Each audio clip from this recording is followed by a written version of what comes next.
That is how a Greenwood rumbles. I raked everything towards the front of the stove away from the air holes. So now that wood is pretty well gasified. I think it's coked out enough so that I can shut it down without running the risk of generating too much smoke.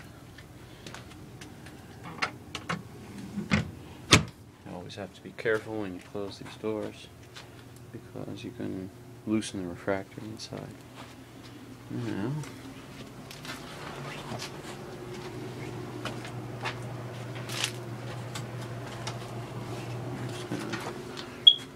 lower the temperature on my aquastat here.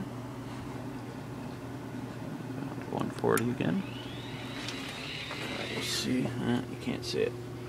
The air door is now closed up, so this thing is shut down.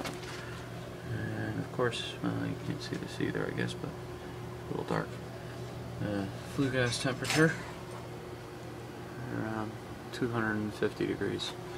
It's been running for a good 15 or 20 minutes right now with those two logs that I just threw in there.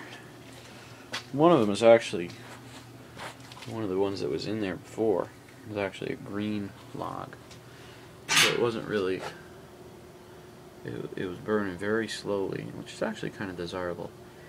I guess that's why they call it Greenwood. Anyways,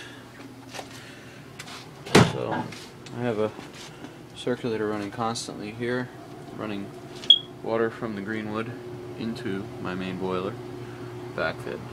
It's just going in a reverse direction of flow. That circulator is going to run constantly. It's not going to stop. And now, I also have this fan here on a separate circulator. It's just run right there off of the main loop. And so that I'm going to leave on. However, I'm going to shut the fan off. For some reason, I haven't really had too much luck with getting this thing to heat my boiler up. I've got to figure it out. I have to figure out why I'm not getting enough water flow to the boiler.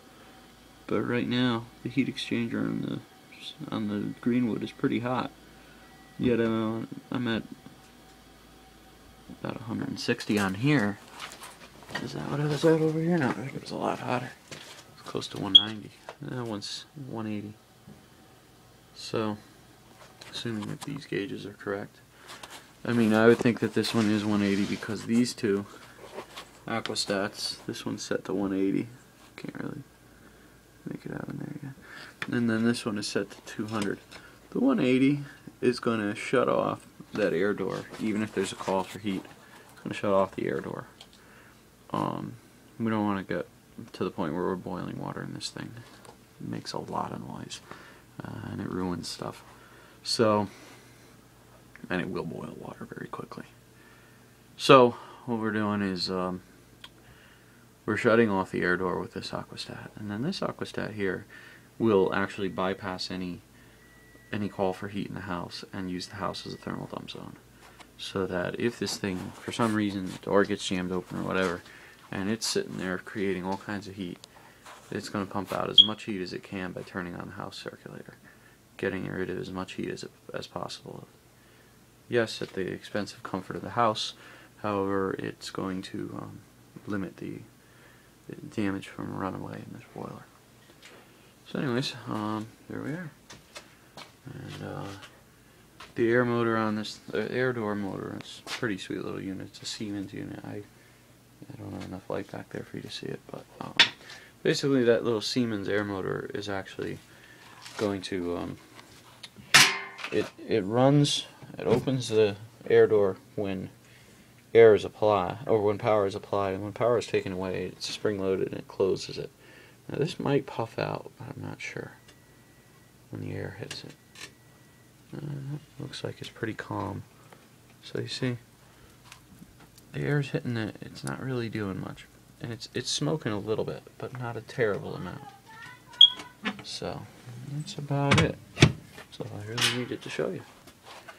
So now the wood's coked out and I can let it sit and idle.